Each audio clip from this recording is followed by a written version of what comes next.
안녕하세요, 여러분. 굿모닝 행동을 진행하는 여러분의 영디 최영입니다. 자, 우리 오늘 23일차 예산 편성 과정 얘기를 좀 해보려고 합니다.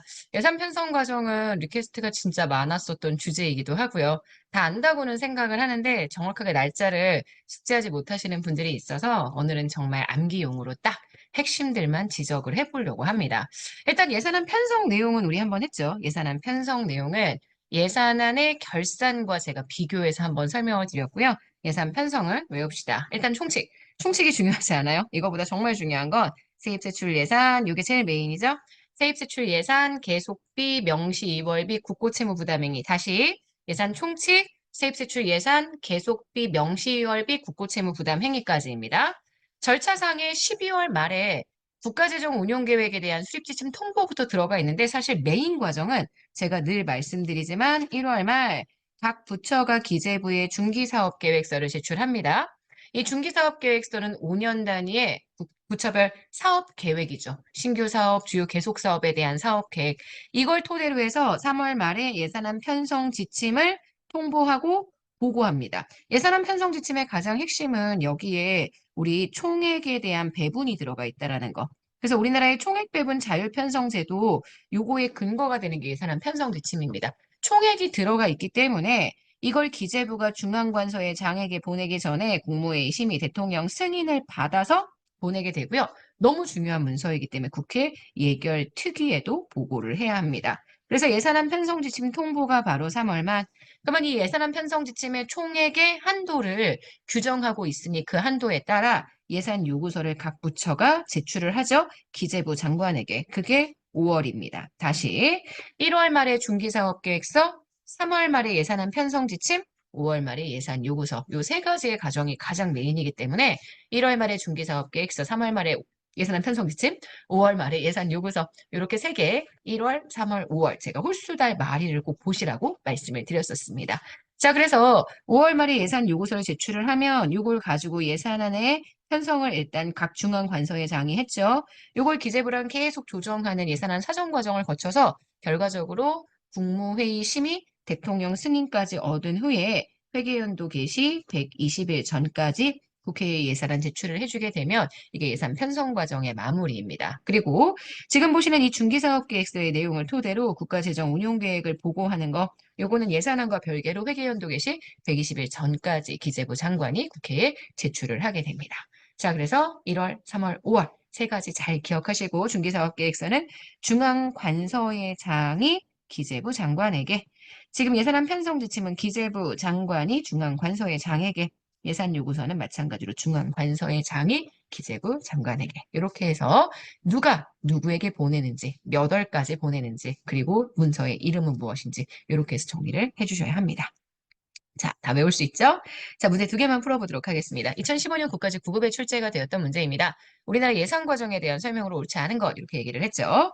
각 중앙관서의 장은 매년 1월 31일까지 중기사업계획서를 제출해야 합니다. 5. 회계연도 이상의 기간 동안의 신규 사업, 기획재정부 장관이 정하는 주요 계속사업에 대한 중기사업계획서를 기재부 장관에게 제출합니다.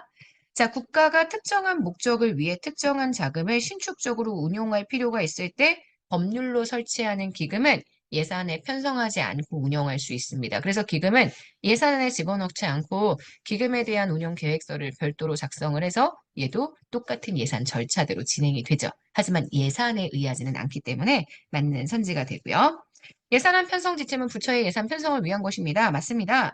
그래서 국무회의 심의를 거쳐서 대통령 승인까지 받아야 합니다. 예결 특위에도 반드시 보고를 해야 하고요. 이 예산안 편성 지침을 기재부가 각 부처에 통보하는 게 3월 말입니다.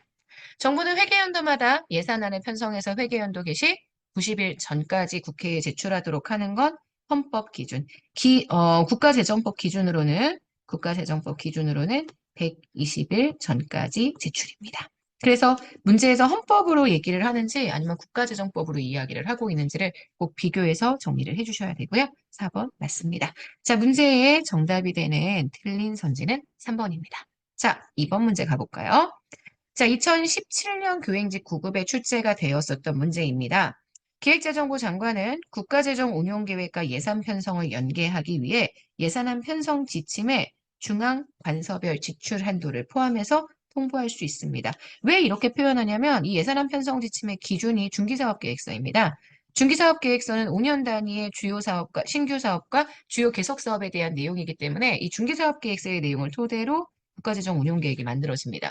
결국 중기사업계획서의 내용을 토대로 국가재정 운용계획, 그다음 예산안 편성 지침의 지출 한도가 결정이 되기 때문에 기재부 장관이 이 중기사업계획서의 내용을 바탕으로 예산안 편성 지침에 중앙관서별 지출 한도를 포함해서 5년 단위의 계획을 통해 지출 한도를 결정해서 통보할 수 있습니다. 결국 이렇게 해주는 목적은 국가재정 운용계획과 예산안 편성을 연계하기 위해서입니다. 기재부 장관은 제출된 예산 요구서가 예산안 편성 지침에 부합하지 않을 때 이때 기한을 정해서 당연히 수정, 보완하도록 요구할 수 있죠. 실제 자율성을 부여하기 위한 제도이지만 지금 예산안 편성 지침이라는 총액 한도는 지켜줘야 하기 때문에 거기에 부합하지 않는다라면 당연히 수정 제출을 요구할 수 있습니다. 기획재정부 장관은 대통령의 승인을 얻은 다음 각 중앙관서의 장에게 예산안 편성 지침을 통보합니다. 그리고 이 지침을 국회에 보고해야 되는데 이때 보고하는 곳은 상임위원회가 아니라 국회의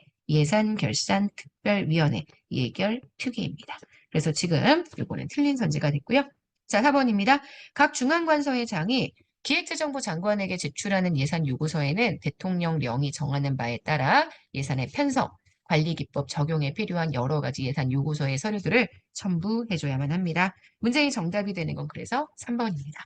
자, 이번 문제까지 보시면 예산 편성 과정에 대한 내용들은 정리를 했습니다. 외워야 할 건 1월 달에 중기사업계획서, 3월 달에 예산안 편성 지침, 5월 달에 예산 요구서 세 가지 다시 예산안 형식, 네, 예산 총칙, 세입 제출 예산, 계속비, 명시 2월비, 곳곳 채무 부담 행위 꼭 외워주셔야 해요.